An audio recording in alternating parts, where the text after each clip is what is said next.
The hall went silent so fast that even the chandeliers seemed to stop shaking.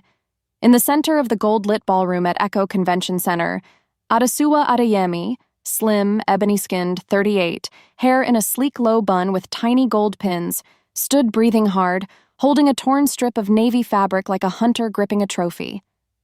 In front of her, Ifunanya, 22, deep brown skin, small, natural afro puff wrapped with a plain headband, hugged herself with both arms. Her maid uniform hung in shreds across her shoulders, buttons scattered on the marble like dropped pearls. Guests froze with champagne glasses mid-air. Phones came out. A violinist stopped in the middle of a high note that died in his throat.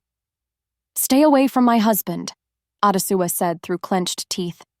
"You snake!" Ifunanya's eyes glittered with tears. She didn't speak.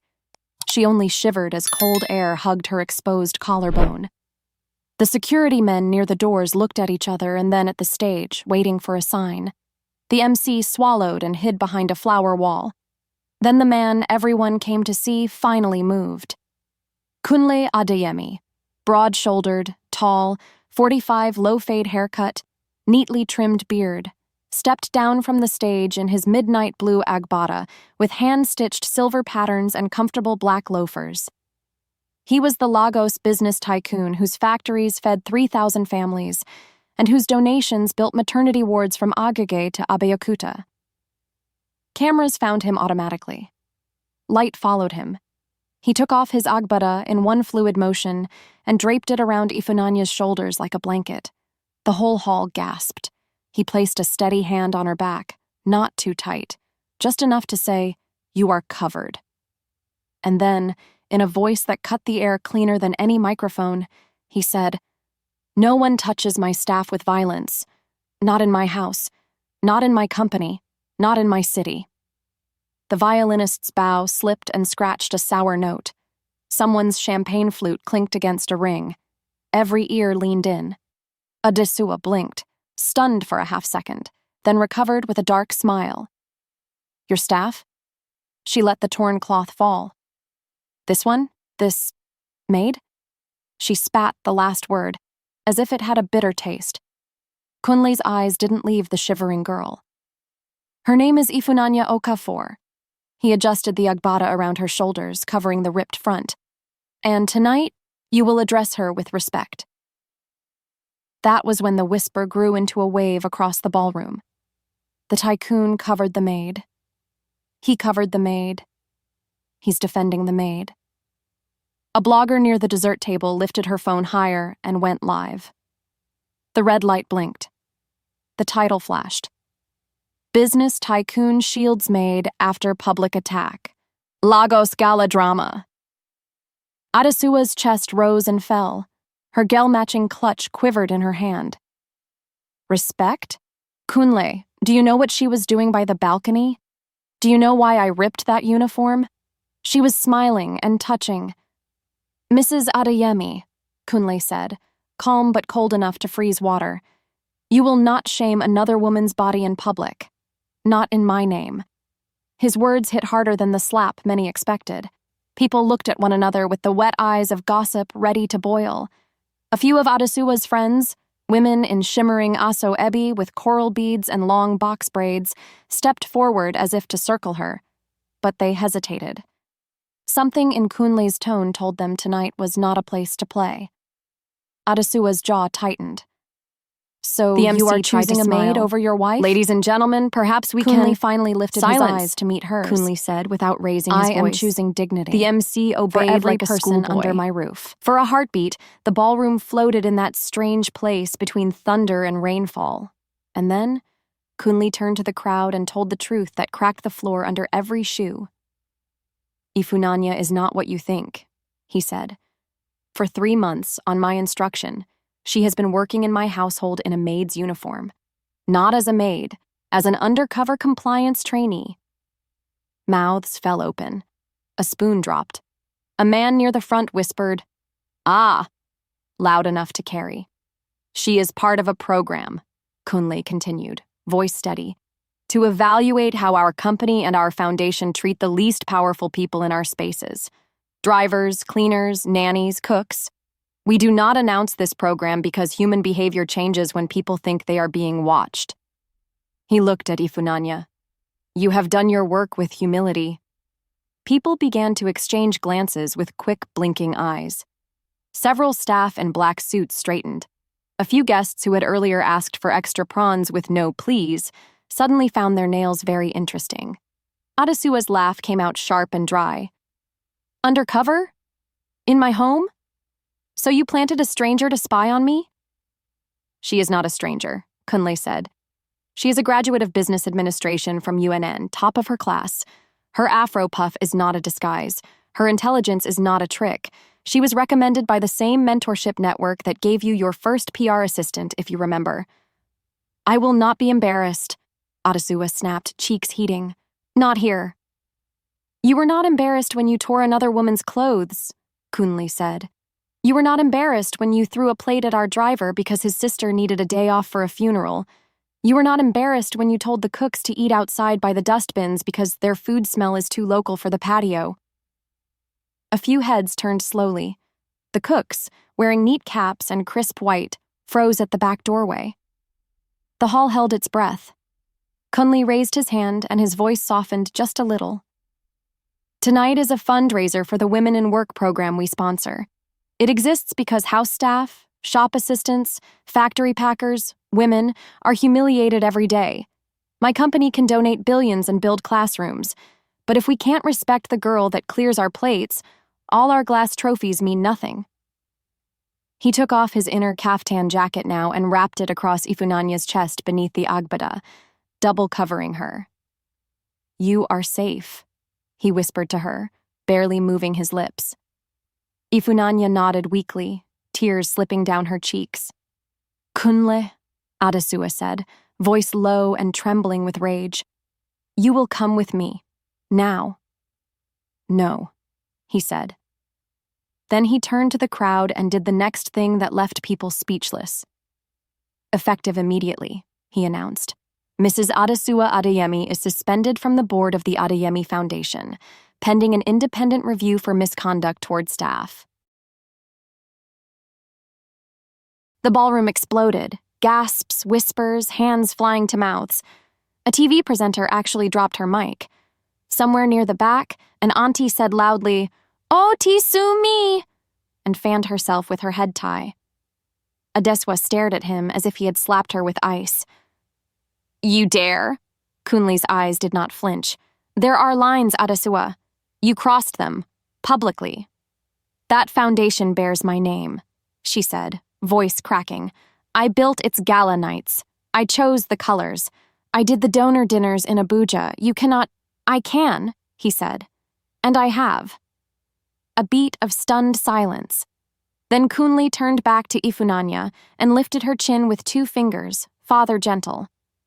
Ifunanya Okafor, your report on household treatment was submitted yesterday. You passed the evaluation phase. I had planned to announce it privately next week, but since tonight has already become a stage, I will say it here. He looked to the audience again. As of Monday, she will join our corporate social responsibility unit as program officer, with special attention to staff dignity training across all sites.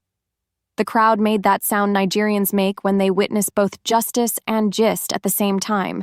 Enhan! A photographer's flash fired. Another blogger typed, promoted in hammer emojis. A server adjusted his tray and stood taller. Adesua shook from her shoulders down. You brought her into my house, and now you reward her over me? Kunle frowned just a little. Everyone receives what their behavior earns. Adesua's right hand curled around her clutch until her knuckles whitened. She took 1 step forward, then another, heels clicking like tiny hammers. Her friends reached to hold her, but she shook them off. She stood inches from Ifunanya, eyes blazing, voice burning low. You think you can stand there wrapped in my husband's clothes and shame me? Ifunanya swallowed. Her voice came out small but even. Madam, with respect, you shamed yourself. Something went through Adesua's face like a shadow crossing the sun. For a second, it looked like the truth pierced her. Then pride returned, blazing hotter. She lifted her hand. Kunli's fingers closed gently around her wrist, not forceful, only enough to stop the motion before it became a mistake. "Not another inch," he said. "Security, please escort Mrs. Adeyemi to the lounge to cool off." Two security officers, both black, both in discreet suits, hair closely cut, hesitated. This was the boss's wife. But Kunli's eyes said what needed saying. They moved. Adesua wrenched her arm free. "Don't you dare touch me." "Then walk," Kunli said, voice still controlled, with dignity. "Dignity?" She laughed, hollow. "You speak of dignity while hugging a maid in front of donors?" Kunli ignored the bait. He lifted his face toward the crowd. "Ladies and gentlemen, I apologize for what you have witnessed. Our theme tonight is hands that lift. We will not let one person's hands destroy that message." A few people clapped, awkward, unsure. Others followed because their hands needed something to do. Just then, an older woman in a peacock blue gill and silver lace buba, Mama Tinu, 61, plump cheeks, gray woven into her cornrows, pushed through the guests with the confidence of a market leader. She was the kind of auntie who could calm a riot with only her side eye. "Enough noise," she said, stepping between them. She threw her wrapper around Ifunanya too, adding a third layer over the torn uniform. "Young lady, stand straight. Shame is not your size." Ifunanya managed a small smile. "Thank you, Ma." Auntie Tinu turned to Adesua. "Daughter, the cloth you tore is not the one that will cover your hunger. Anger is a goat. If you feed it, it becomes your landlord." The crowd hummed at the proverb. Adesua's nostrils flared. "Auntie, with respect, stay out of my marriage." Auntie Tinu gave her a long, pitying look and did not answer. Kunla exhaled and signaled to the MC.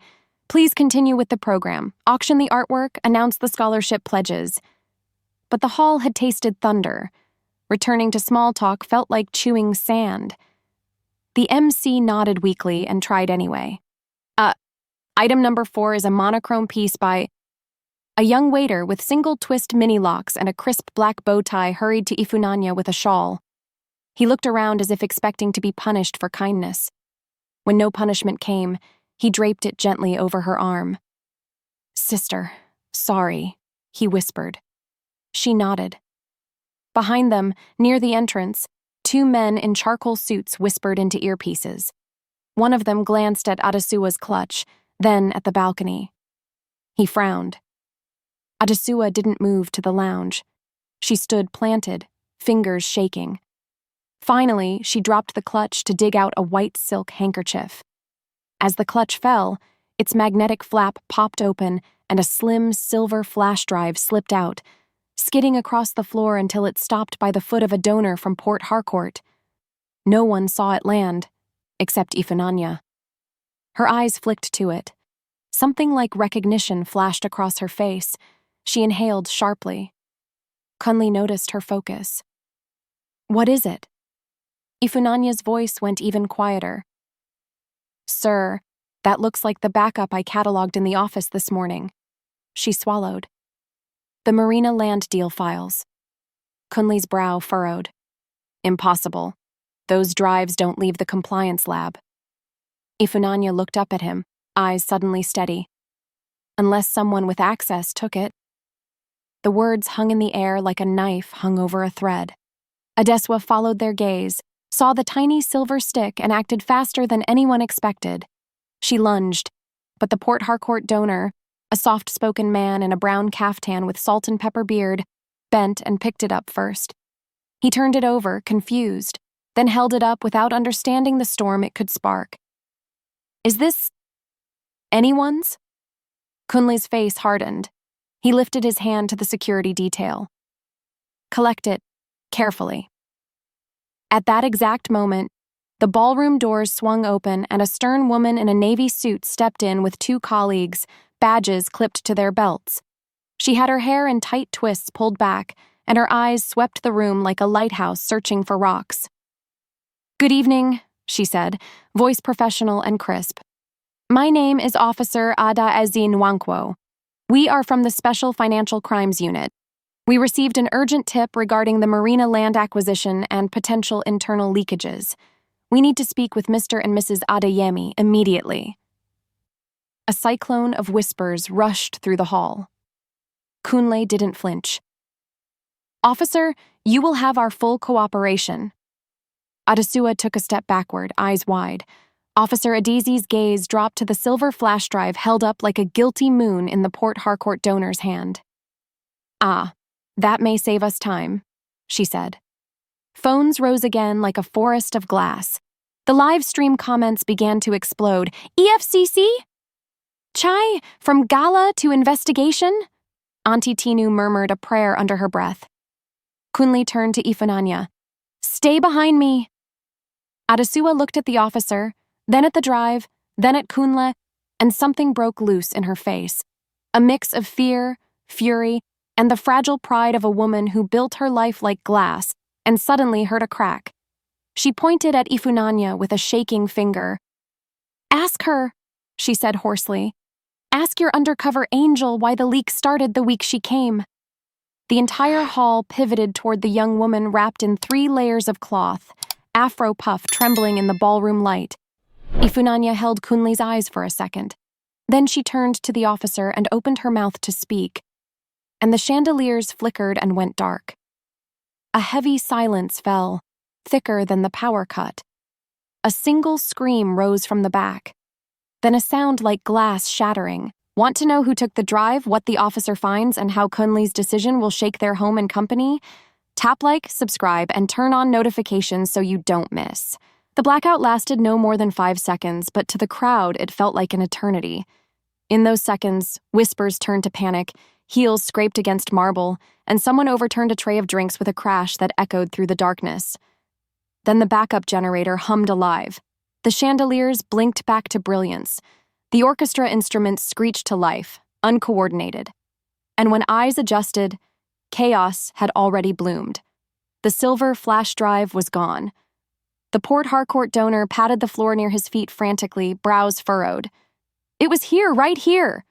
His voice cracked with panic. I swear I had it in my hand. Officer Adaizi's sharp eyes darted across the room, scanning every guest. Her 2 colleagues spread out, hands near their belts. No one leaves this hall, she barked. The security doors slammed shut with a thud that silenced even the bravest gossipers. Kunle stood rooted, his chest rising and falling with contained fire. Who took it? His baritone thundered through the hall. Ifunanya clutched the agbada tighter around her, trembling but watching everything. Her sharp gaze noticed something others missed, a ripple of movement by the far left curtains. A tall man in gray suit, dreadlocks tied neatly, had shifted just as the lights came back.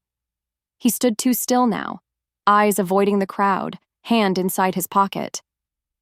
Sir, she whispered to Kunle, tilting her chin in that direction. Kunle followed her gaze. His nostrils flared, but before he could act, Adesua's voice cut through. Do you see? She screamed, her makeup smudging under sweat. Do you see what happens when you plant spies in your own home? You opened the door for thieves. The crowd gasped.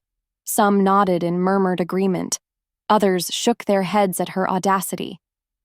Officer Adaizi raised a hand. Mrs. Adeyemi, keep calm. This investigation concerns you too. Adesua scoffed. You think I stole your little drive? Look at her. She jabbed a finger at Ifunanya. Ever since she entered that house, things have gone missing. My jewelry, my peace, my husband's respect. Ifunanya's lips parted, eyes filling, but she said nothing. Kunle's patience snapped. Enough, Adesua. This drama will not save you. The officer's radio crackled. Copy. Exit perimeter secured. No suspicious movement yet. She turned back to the crowd. Search begins now. Every guest, every staff, every pocket. The collective gasp was louder this time. High-profile donors, politicians, celebrities being frisked in public was humiliation. But Adaizi's eyes allowed no debate. The tall man in the gray suit shifted again. Sweat trickled at his temple. Ifunanya watched closely. When a waiter brushed past him, she saw his hand tighten in his pocket. Something small and metallic bulged there. "Officer!" she shouted, voice breaking but loud enough to turn heads. "Check him!" She pointed straight at the man. The hall turned. All eyes locked on him. His face hardened. Then, in one desperate motion, he bolted. Gasps erupted. The man shoved through chairs, knocking down a table stacked with puff-puff trays. Guests screamed and scattered. Security lunged, but he was fast, darting like a shadow toward the service exit. Adesi's voice cracked like thunder. "After him!" 2 officers chased, radios blaring. Security guards joined, their shoes thudding against marble. The gray-suited man slammed the exit open, disappearing into the service corridor. The hall buzzed like a disturbed hive. Guests clutched pearls, adjusted head ties, checked phones already live-streaming the drama. Kunle turned to Ifunanya. "How did you see him?" Her voice shook. "Because that's the same man I saw by the balcony earlier, the one Madam accused me of smiling with." Kunle's eyes widened. Pieces of the puzzle clicked. Adesua had seen them, Ifunanya cornered by the stranger, likely whispering threats or instructions. But in her jealousy, she misread the scene, assuming flirtation.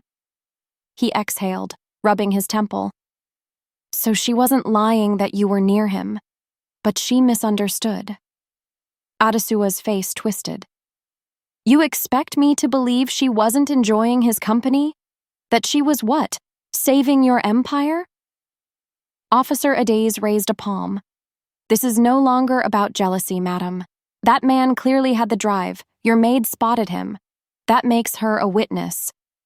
Adesua staggered back, lips trembling.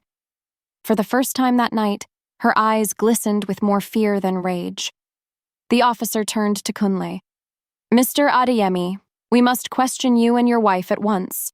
And we'll need Miss Okafor's testimony too. For now, no one leaves this building until my men return with that suspect." Kunle nodded grimly. "Do what you must." The ballroom felt like a cage now. The golden lights mocked the guests trapped beneath them. Gossip turned to speculation, speculation to fear. The great Adeyemi Gala had become a crime scene. Ifunanya sank into a chair, wrapping herself tighter, her mind spinning. She had wanted to keep her head down, finish her undercover program quietly. Instead, she was now the center of attention, wrapped in the tycoon's clothes, accused by his wife, targeted by a thief. And somewhere in that service corridor, a man with stolen secrets still ran free. The chandeliers trembled as if they too sensed the storm was just beginning. Don't forget to like, subscribe, and share this story so others can follow the twists of this unforgettable African folktale. The corridor outside the ballroom echoed with the pounding of shoes. The man in the gray suit ran like a hunted animal, sweat glistening down his neck. He shoved past 2 waiters carrying trays of jollof rice, sending the food splattering against the walls. His eyes darted everywhere, searching for a way out. Behind him, 2 security officers thundered in pursuit, radios crackling. "Suspect on the east corridor, heading toward the service stairs." The man cursed under his breath. He reached the stairwell door, yanked it open, and bounded down the steps 2 at a time. The silver flash drive pressed against his palm inside his pocket, as if burning through his skin. But he didn't notice the 3rd figure already waiting 2 flights below. A woman in black trousers and a fitted blazer, braided hair pulled into a bun, stepped calmly out of the shadows. She was another of Officer Ades's team. Her stance was steady, eyes sharp, hand resting on her holster. "Stop there!" she barked. The man froze mid-step. His chest rose and fell like a drumbeat. He scanned left and right, calculating. Then he smiled crookedly. "Officer, you don't know what you're chasing. That drive doesn't belong to Adeyemi. It belongs to the people who paid for the marina land." Her eyes narrowed. "Drop it. Now." His hand twitched toward his pocket. "Don't," she warned. For a moment, the stairwell held its breath. And then, he turned, shoved the emergency exit door, and vanished into the Lagos night. The officer lunged forward, but the door slammed shut with a clang. Outside, the sound of an engine roared to life.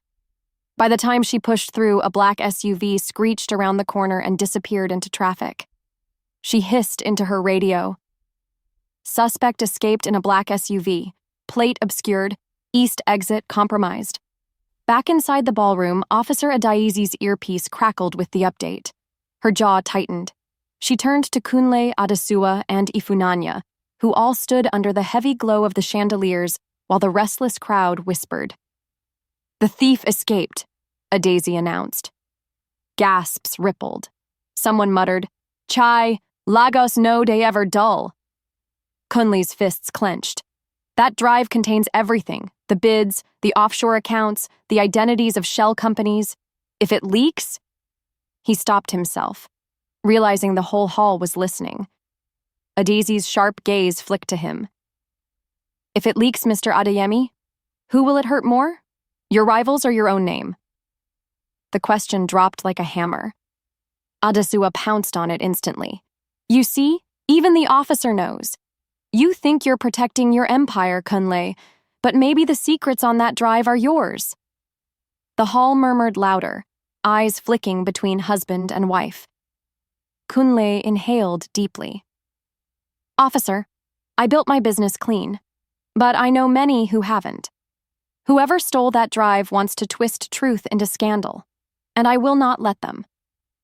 Adaiz raised a brow but said nothing. She turned to Ifunanya. "Tell me again what you saw near the balcony."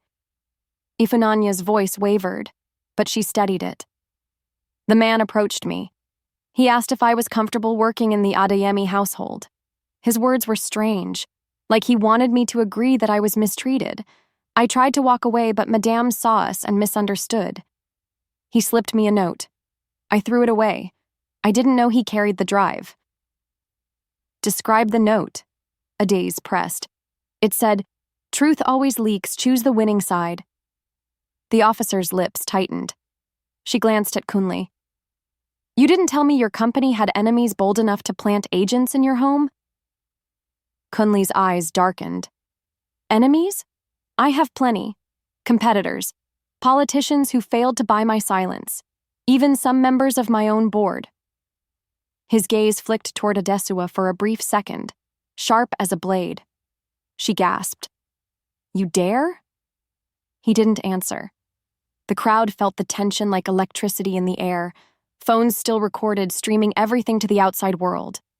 Then, suddenly, a shrill cry split the room. It came from Mama Tinu, the elderly auntie in the peacock blue jelly. She had been sitting near the front, fanning herself, but now her eyes bulged as she pointed at Adesua's clutch bag still lying on the floor. "Look!" she shouted. "There's something else inside." All heads snapped toward the bag. A small corner of another flash drive peeked from its inner lining, half hidden. Adesua froze. Adaiz moved swiftly, scooping up the clutch. She reached inside, fingers firm, and pulled out a second silver flash drive, identical to the first. The room erupted. Kunle's breath caught. "Adesua!" Adesua's face drained of color. She shook her head furiously. No, that's not mine. Someone planted it." But the evidence glinted in Adaizi's hand, undeniable under the chandelier light. The officer's eyes sharpened to a blade. "Madam Adeyemi, you are coming with us for questioning." Adesua staggered backward, her jewels slipping. "This is a setup! Kunle, tell them! But Kunle stood silent, his jaw like stone. The hall crackled with murmurs. "Ha! So it was her all along?" "Chai. Betrayal in broad daylight. This gala sweet pass Nollywood film." Ifunanya's heart pounded as she clutched the agbada tighter, realizing she had just witnessed the fall of one of the most powerful women in Lagos. And yet, deep inside, she sensed the game was far from over, because Adesua's eyes, burning, desperate, and sharp, still held secrets she hadn't revealed. She turned once more to her husband, voice breaking. "You think you've won, Kunle? You've only opened the door. The real storm is coming." And with that, the officers closed in around her, Remember to like, subscribe, and share so you won't miss the twists of this epic African folktale. The ballroom had shifted from glittering gala to courtroom. The once proud donors and dignitaries now whispered in huddles, their eyes darting like mice between Kunle, Adesua, and the officers. The chandeliers glowed too brightly, as if mocking the shame laid bare beneath them. Adesua stood with 2 officers on either side, her jewel slipping, sweat streaking her makeup. She no longer looked like the untouchable queen of Lagos society. She looked cornered. But her voice, though cracked, still carried venom. "You think parading me in front of these people will bury your sins, Kunle?" she hissed. "I have seen the documents. I know the things you hide in the name of business." Kunle didn't flinch. He stood tall in his undershirt, having draped both his agbada and kaftan on Ifunanya. His trimmed beard twitched slightly, but his eyes stayed locked on her. "Then speak," he said coldly. "What truth do you claim to hold?" The guests leaned forward like children at story time. Phones rose higher, hungry for scandal.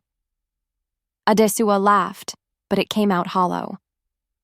"The Marinaland acquisition? Everyone here knows it has been controversial.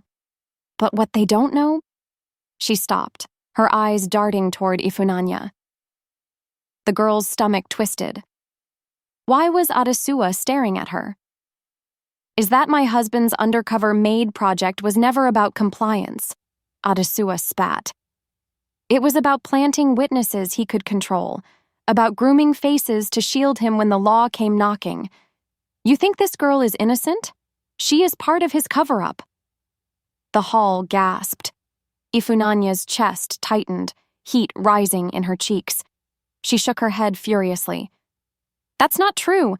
I didn't even know about the land deal until tonight."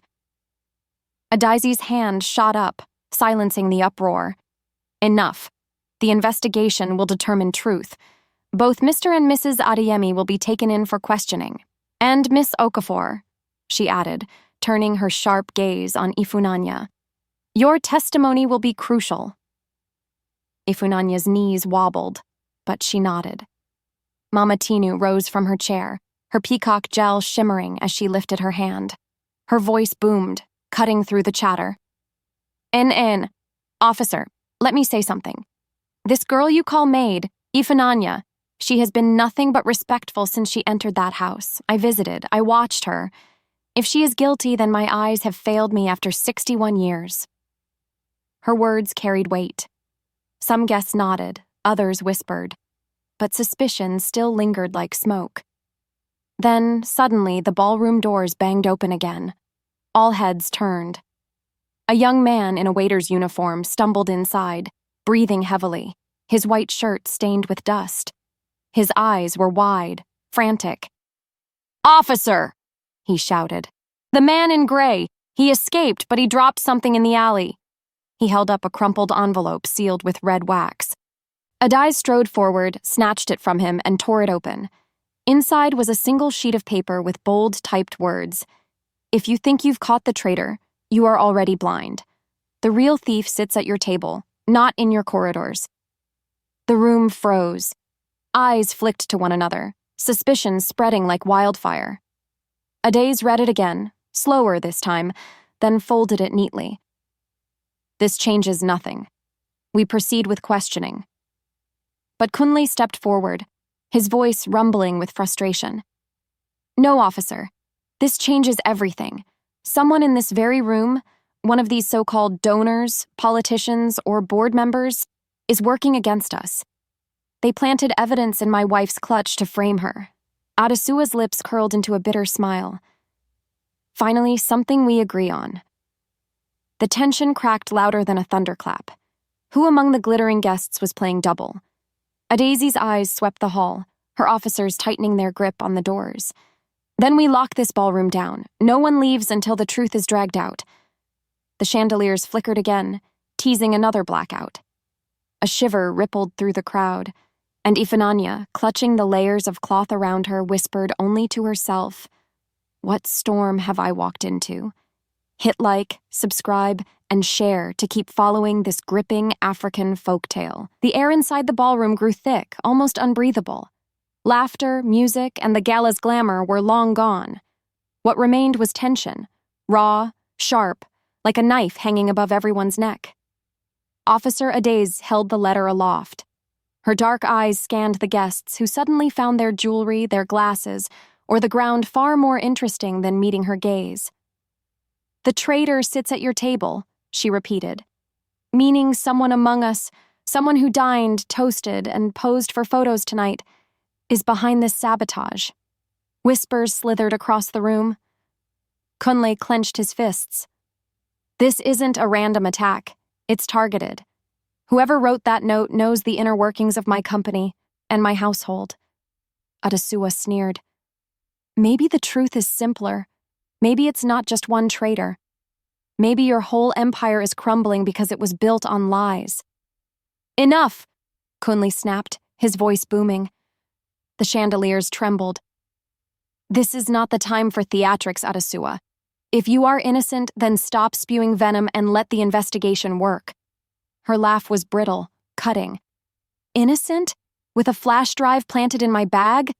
Do you really think I don't see what you're doing? You've wanted to cut me out of the Foundation for years. Tonight is your perfect excuse." The guests gasped. Some nodded, whispering that perhaps she was right. Others frowned, watching Kunle carefully. Adaze raised her hand. "Both of you, enough. The more you fight, the more guilty you look." She turned to her officers. "Search every table, every handbag, every folder, every coat pocket. If the real traitor sits here, they left crumbs." The officers moved, weaving between tables, lifting napkins, peering into bags. The donors fidgeted nervously. Meanwhile, Ifunanya sat quietly near the front, wrapped in the heavy layers of cloth Kunle had given her. Her heart thudded against her ribs. She had been accused, defended, then accused again. She felt eyes on her from every corner. The maid turned witness, the girl suddenly thrust into the storm of Lagos power. Her gaze drifted toward one of the corner tables where 3 board members sat. Chief Ajayi, a plump man with peppered hair and a wide agbada. Madam Kahinda, sharp-eyed with a braided bun, and Alhaji Musa, slim, ebony-skinned, with a gray caftan and prayer beads rolling in his hand. They whispered too closely, too quickly, and when one officer passed near them, Alhaji Musa's hand twitched nervously over his pocket. Ifunanya's eyes narrowed. Suddenly, a shout broke the hum. "Madam Officer!" One of the guards lifted a small device he had found under a tablecloth, black, sleek, with a tiny red light blinking. Adaizi strode over, took it, and her face darkened. A transmitter. Someone has been broadcasting this entire gala to an outside receiver. The crowd erupted. "Chai! Broadcasting? So we've been watched?" Kunle's chest rose like a lion's. "Who placed it?" The officer pointed toward the corner table. "It was taped under your board member's table, sir." Gasps followed like waves. All eyes turned to Ajayi, Kahinde, and Musa. Chief Ajayi raised his hands, sweat dripping. "I swear, I know nothing about it." But Madam Kahinde's lips curled into a thin smile. "Of course you don't, Chief. You never know anything until it is too late." Alhaji Musa's eyes darted to her, then back to the officer. His beads rolled faster in his hand. Adaizi's voice cut sharp. "Stand up, all 3 of you." Reluctantly, they rose. The crowd leaned forward, hungry. Kunle stepped closer, his gaze fixed on Musa. "You've been with me since the beginning. You prayed in my office before every major deal. Tell me this is not your hand." Musa's lips trembled. Then he spoke, voice low but steady. "Sometimes, Kunle, the foundation you build on sand cannot carry the weight of your pride. Tonight, the tide has come." The room exploded in noise. Guests shouted, phones waved like lanterns. Adaizi moved swiftly, signaling her men to seize Musa. But before they reached him, he pulled something from his pocket, shiny, silver. Another flash drive. The hall screamed. He held it up high, his voice rising above the chaos. This is the real truth of Adeyemi's empire, and the world will see it. A daisy lunged, shouting, "Secure it!" But Musa tossed the drive across the room. It spun under the chandeliers, a glinting arc of silver before landing in the middle of the dance floor with a sharp clink. Every eye locked on it, every breath caught. Who would move first? Click like, subscribe, and share to keep following this thrilling African folktale. The silver flash drive sat on the polished marble floor like a cursed jewel. The chandeliers caught its glint, and for a moment the entire hall seemed to hold its breath. No one moved. No one blinked. Then chaos erupted. 2 officers dashed forward at once, their shoes slamming against marble. But from the opposite end of the hall, one of Kunle's younger board members, a tall, slim man in a fitted burgundy agbada, sprinted toward the drive as well. Gasps tore through the crowd. "Ah, Chief Dio?" someone whispered. Kunle's eyes widened. "Dio!" he thundered. "Don't you dare!" But Dio dove, arm outstretched. His fingers brushed the silver. Just before he could grab it, Ifunanya leapt from her seat. She moved on instinct, the weight of the layered agbada slowing her, but determination pushing her faster. Her bare hand slapped down over the drive a split second before Dio's. The hall roared. Dio snarled, yanking her wrist. "Give it to me, girl!" "No!" Ifunanya shouted, clutching it to her chest. Kunle stormed forward, ripping Dio's grip away from her. His voice was ice. "Touch her again, and you will regret it." Officer Adaizi's men seized Dio immediately. He thrashed, veins bulging in his neck, but they pinned his arms behind his back. "Traitor!" a guest shouted. "No, no!" Dio spat, struggling. "You don't understand. That drive proves the Adeyemi Empire is rotten. If you open it, the truth will burn him alive." All eyes swung back to Kunle. His jaw tightened, but he said nothing. Adaizi stepped forward, taking the drive from Ifunanya's trembling hands. She turned it over, examining it with sharp eyes. Then she slid it into a secure evidence pouch and snapped it shut. "No one touches this except the unit lab." The crowd buzzed with restless energy. Some whispered that Kunle must be guilty. Others swore Adesua had orchestrated it all, and still others marveled that a maid had become the unlikely guardian of the night's most dangerous secret. Adesua, standing between 2 officers, laughed bitterly. "You see? Even your loyal board is crumbling around you. How many more will betray you before the night is done, Kunle?" Her husband's glare cut through her like lightning. "Or how many did you bribe to betray me?" She smirked, her pride flickering through the cracks of her fear. "Maybe the better question is, how many more drives are still hidden in this hall?" The words slithered into every ear like poison. Guests gasped and checked under their seats, their bags, their pockets. Panic spread. Adaiz barked, "Quiet!" Her voice cracked the room into silence again. She gestured at her officers. "Sweep the hall again. Every corner, every seat, every suspicious hand." Kunle turned to Ifunanya, lowering his voice. "You've risked yourself enough tonight. Stay close to me." Ifunanya swallowed hard, nodding. Her hands still trembled from clutching the silver drive. She whispered, "Sir, if that device is opened, will it clear your name or destroy it?" Kunle's eyes lingered on her, unreadable. Then he looked away, saying nothing. The guests murmured louder, sensing his hesitation. Suddenly, a scream pierced the hall. All eyes whipped toward the dessert table. One of the servers, a young woman with braided extensions and a white apron, stood frozen, pointing at the giant ice sculpture centerpiece. Inside the melting ice block, barely visible, was another object, encased like a relic, another flash drive. The hall erupted into pandemonium. Phones flashed, people shouted, some tried to rush forward, but Adizi's men formed a barrier instantly. The officer herself strode up to the sculpture, staring at the glittering object inside the dripping ice. Her face went pale for the first time that night. "This," she muttered. "This was planned long before tonight. Someone wanted the whole world to watch Kunle Adeyemi fall. Kunle's face darkened like a storm. Adesuwa's lips curled into a wicked smile. Ifunanya felt her knees weaken as she whispered to herself, "How many more secrets are frozen in this house?"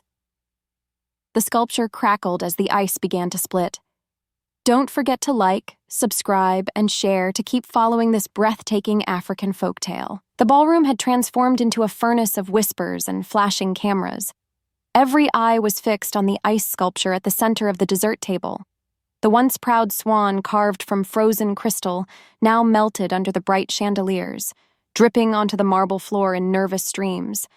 And there, suspended inside the ice like a trapped spirit, was the unmistakable glint of another silver flash drive. Officer Adai's jaw was tight, her hands on her hips. Whoever placed that there wanted it revealed tonight, not tomorrow, not next week, tonight. Kunle's voice rumbled low, heavy as thunder. Which means someone planned this gala as my downfall. Adesuwa laughed, though her wrists were still restrained. Downfall? Kunle, the only surprise is that it took this long. Maybe your precious empire isn't as untouchable as you thought. Her words rippled through the hall, fueling speculation. Some guests shook their heads, others nodded in agreement. A blogger whispered to her phone, "Breaking! More evidence discovered live at Adeyemi Gala. This is bigger than EFCC." A daisy raised her hand. "Enough noise." She turned to her officers. "Break the ice and retrieve it. Carefully." Two men lifted hammers wrapped in cloth and approached the swan. They struck lightly, chipping at the sculpture until cracks webbed across its frozen wings. The sound echoed like bones breaking. Ifunanya clutched Kunle's sleeve unconsciously. "Sir, what if this one exposes everything? What if—" He cut her off with a look. His eyes, usually warm and commanding, now carried something darker. The weight of a man who knew more than he was saying. The final blow shattered the swan's chest. Shards of ice clattered across the table, scattering into bowls of puff-puff and chin-chin. The silver drive dropped with a dull thunk onto the cloth. Gasps rippled. Phones zoomed in. Adais picked it up, water dripping from its surface. She wiped it carefully and slid it into another evidence pouch. "This will go straight to the lab," she declared. But Adesuwa smirked, her voice sharp as a blade. "Lab or no lab, once that is opened, Lagos will finally see the truth. Tell me, Kunle, how many secrets have you buried in ice? How many more women like this one?" She pointed at Ifunanya, who flinched. "Have you used as shields?" Ifunanya's cheeks burned. "Madam, I've done nothing but work with dignity." Silence, Adesuwa barked. Kunle stepped forward, his voice calm but edged with steel. "Adesuwa, every insult you hurl only buries you deeper. Tonight, the world is not seeing my secrets, they are seeing your cruelty." The crowd murmured. Some nodded. Others remained unconvinced. Then, suddenly, Alhaji Musa, the board member who had earlier revealed himself as a traitor, shouted from where he was restrained. "Fools! Do you think these drives will save you? The ones who sent me. They have dozens more. Every deal, every bribe, every hidden account. They will release it piece by piece until Adeyemi's name is ashes." The hall erupted in screams and cries. "Ha! This is bigger than we thought. Enemies everywhere." Adesi strode toward Musa, grabbing his chin. "Who sent you? Speak!" But Musa only smiled grimly, his beads still rolling between his bound fingers. "You cannot fight a tide with bare hands." At that moment, another officer rushed in from the corridor, panting. "Madam, media vans outside. Somehow the press already knows. They're demanding entry." The guests gasped again, panic spreading. No one wanted their faces tied to a scandal splashed across every newspaper by morning. Adais cursed under her breath. "We hold the doors. No press inside until I say so." Kunle's shoulders stiffened. If this leaks now, every rumor becomes fact, whether true or not. He turned to Ifunanya, his voice low. "You saw the man. You saw the drives. Tell me truthfully, do you trust me enough to testify?" Ifunanya froze. The room seemed to close in on her. All eyes swung to the girl wrapped in layers of his clothes. The maid turned witness, now carrying the burden of an empire. Her lips parted, trembling. But before she could speak, the chandeliers flickered again. This time, the power cut lasted longer. Darkness swallowed the hall. Screams echoed, glasses shattered, and in the pitch black, a voice whispered through the crowd, chilling and unseen. The real drive has not been found. The lights snapped back on. The ice shards lay scattered. The evidence pouches on a Daisy's table were gone. The chandeliers blazed back to life, flooding the ballroom with harsh light. But the moment they did, chaos was already in full bloom. Guests clutched their purses and jewelry, others screamed, and some bent to the floor searching for shoes they had lost in the panic. At the front, Officer Adaise's table stood empty. The evidence pouches, both the first and second flash drives, were gone. "Impossible!" Adaise barked, her voice trembling with rage. She spun toward her officers. "Search every corner. Lock every door. Someone stole them while the lights were out." The crowd buzzed like a hive struck with a stick. "Drives don't just vanish. Check the staff. No, check the board members. Chai, this is Jujuo." Kunlei's eyes scanned the hall like a hawk. His broad chest rose and fell, fists tight at his sides. "Whoever took them is still in this room," he growled, "and they will not leave with my empire in their pocket." Adesua, still flanked by officers, smirked through her smeared lipstick. "Maybe it's your precious Ifunanya. She's been the closest to the drives all night." Gasps rang out. Dozens of eyes darted toward the young woman. Ifunanya's heart hammered in her chest. "No!" she cried, her voice breaking. "I never left this spot." She held out her trembling hands, still empty, still wrapped in the folds of Kunlei's agbada.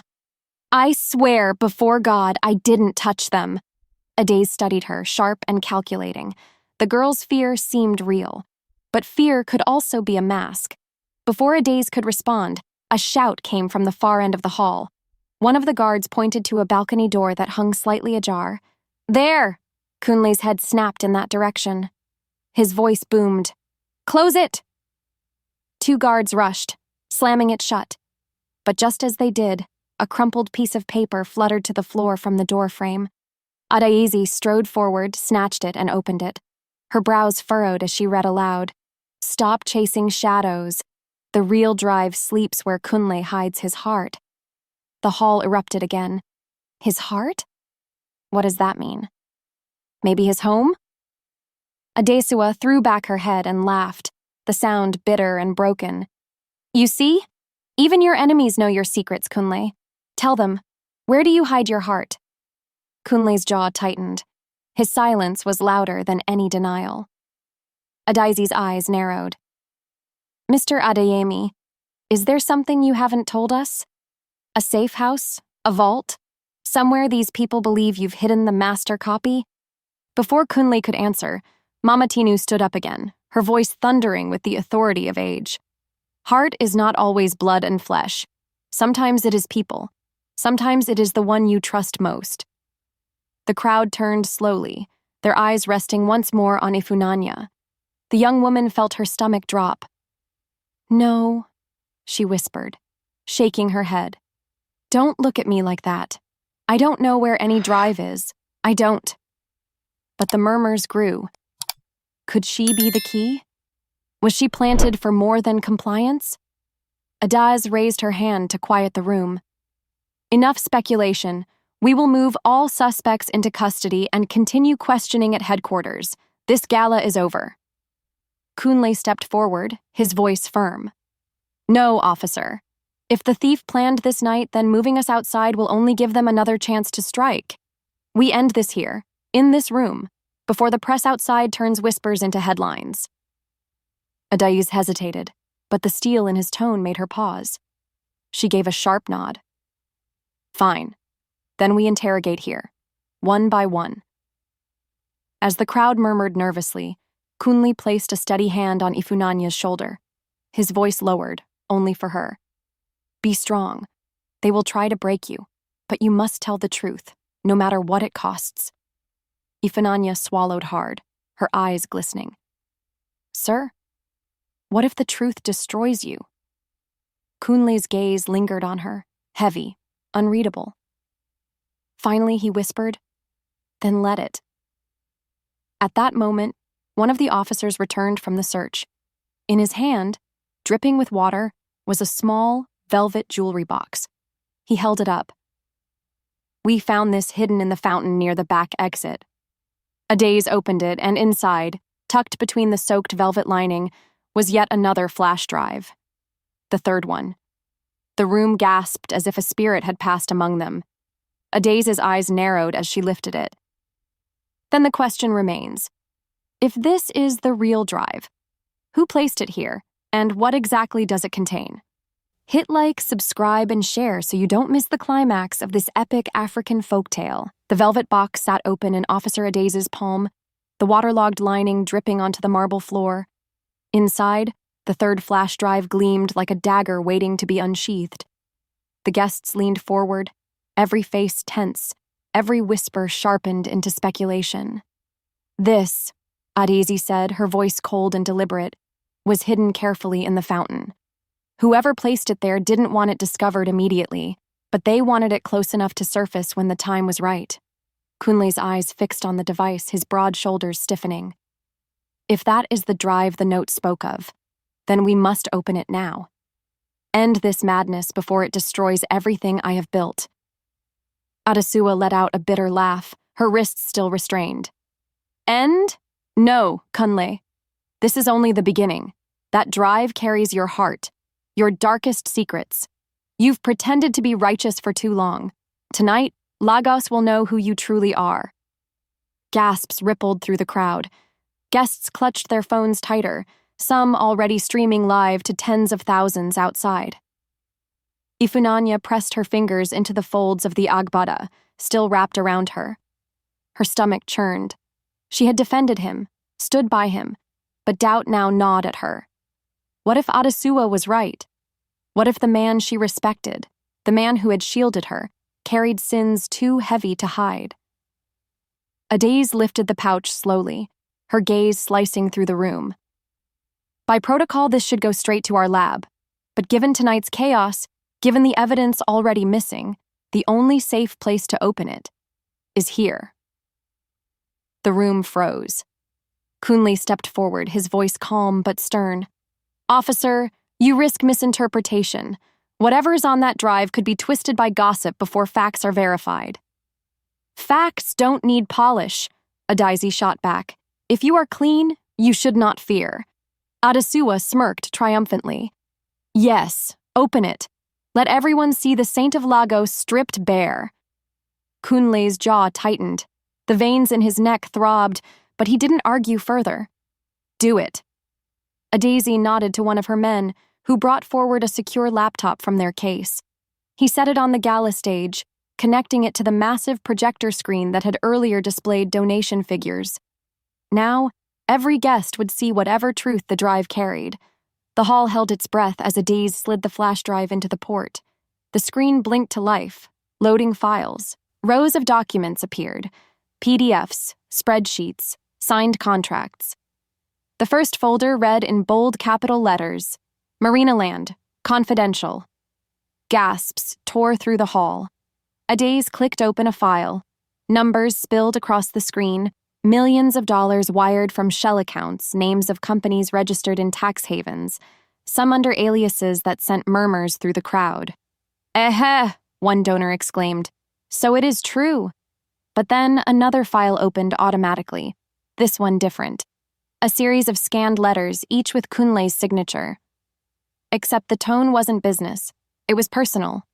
Love letters. And at the bottom of every letter was the same name, Ifunanya. The hall erupted. Shouts, gasps, accusations filled the air. All eyes swiveled toward the young maid wrapped in layers of borrowed cloth. Her body went cold.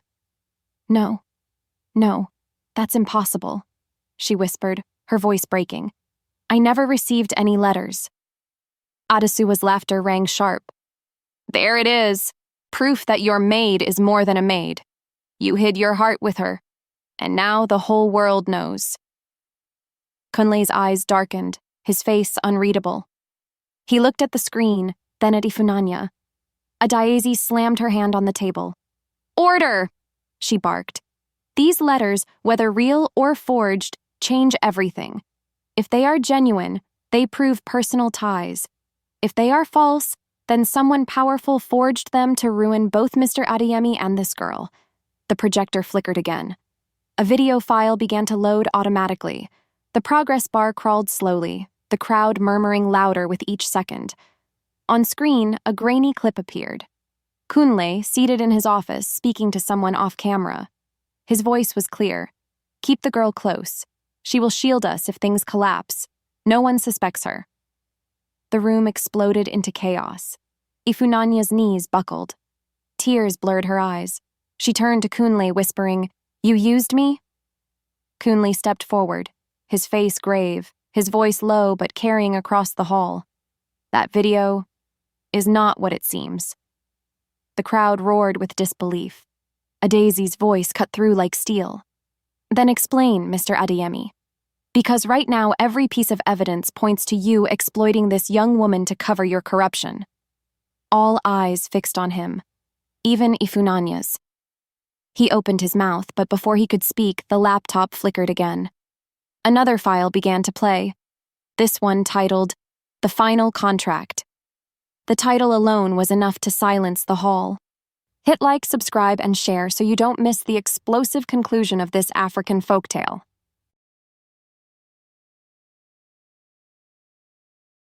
The ballroom was so quiet that even the soft hum of the projector filled the silence. All eyes locked on the glowing screen as the file titled, The Final Contract, opened. Lines of text scrolled across, stamped with signatures and official seals. It was a binding agreement between Adeyemi Holdings and a foreign conglomerate. But unlike the earlier documents, this one wasn't about money. It was about people. Clause 7. The appointed domestic staff, hereafter referred to as the witness, shall be installed within the Adeyemi household to function as both an observer and shield in the event of external investigation. The room exploded. Ha! He admitted it. The girl was planted all along. Ifunanya's blood ran cold. Her chest heaved as she stared at the screen. The witness. That was her. She trembled so violently that the agbada nearly slipped from her shoulders. Kunle stepped forward, raising his hand. Silence. But the crowd was beyond silence. Fingers pointed, voices shouted, and every camera in the room was streaming live. Adesuwa's laugh rang through the chaos, sharp and bitter. There it is. Your empire, Kunle. Your loyalty, Ifunanya. A sham. He never cared for you. He only used you as a shield. Ifunanya's tears spilled freely. Sir, tell me it's not true. Tell me you didn't write that. Kunle turned toward her, his eyes heavy with something between sorrow and steel. Ifunanya, listen to me. This contract is real, but it was never meant to betray you. It was a trap I signed under duress. If I didn't, the enemies circling me would have torn everything apart years ago. Adaeze's voice cracked like a whip. Enough riddles. The evidence shows you exploited this girl. Whether under duress or not, you allowed her to be used. Used? Kunle's baritone thundered. No, protected. Ifunanya, you were not chosen to be a pawn. You were chosen because you are incorruptible. I knew the moment you stepped into my home that you were different. I signed that contract to keep you in my house, where I could shield you, and where your honesty would expose the rot festering in my own company. The crowd buzzed, torn between disbelief and awe. Ifunanya shook her head, her voice small but trembling. But the video? The letters? They make it look like you were manipulating me. Kunle's gaze burned with conviction. Forgeries. Spliced clips. Lies crafted to turn you against me. Can't you see? The real enemy has been feeding this chaos all night. Adaeze's sharp eyes flicked to the restrained Musa, the board member who had gloated earlier. His beads still rolled between his fingers, his smile unsettlingly calm. Musa! Adaze barked, striding toward him. You were on the board. You knew these contracts. Did you plant these drives? He chuckled darkly. Plant? No. Reveal. The empire was built on sand. I simply let the tide in. Who sent you? She demanded. But Musa only bowed his head, whispering, You cannot fight shadows with chains. Adaizi's patience snapped. Take him away. Her men dragged him out, still muttering in riddles. Back inside, the guests' panic grew. Some hurried toward the doors, others covered their faces from the cameras. The once proud gala had become a battlefield. Then Mamatinu rose again, her voice cutting through like a blade of wisdom. Enough of this noise. Tonight we have seen greed, betrayal, and pride dance before us. But one truth remains. No empire can stand if it tramples the dignity of the smallest among us. Her words silenced the hall. Even the cameras panned toward her. She turned to Kunli. You shielded the girl, yes, but you also hid truths until they exploded. You are not innocent. She turned to Adesua. You tore another woman's dignity in anger. You are not innocent. Finally, she faced Ifunanya, her tone softening. And you, child, you carried yourself with grace when the world stripped you. That is strength no contract can buy. Tears streamed down Ifunanya's face as the old woman wrapped her in her peacock jeel once more. Adaze snapped her laptop shut. The investigation will continue, the drives will be verified. But for now, this gala is over.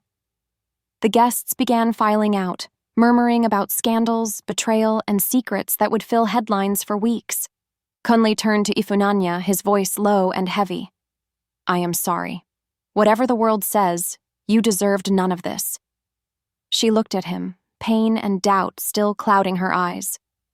I trusted you. Maybe I still do. But trust is not enough anymore. Adesua, being led away, spat her final words. This is not the end, Kunle. The empire will burn, and when it does, you'll know who lit the match. The doors closed behind her, leaving silence in her wake. Kunle stared at the floor, his empire trembling under the weight of scandal, his marriage shattered, his future uncertain. And Ifunanya, once just a maid in a borrowed uniform, stood at the center of it all, no longer invisible, no longer powerless, but forever changed. And so ends this tale of betrayal, dignity, and secrets too heavy for silence. What do you think? Was Kunle truly protecting Ifunanya? Or was she only ever a pawn? Comment your thoughts, hit like, subscribe, and share to spread this powerful African folktale. Your support keeps these stories alive.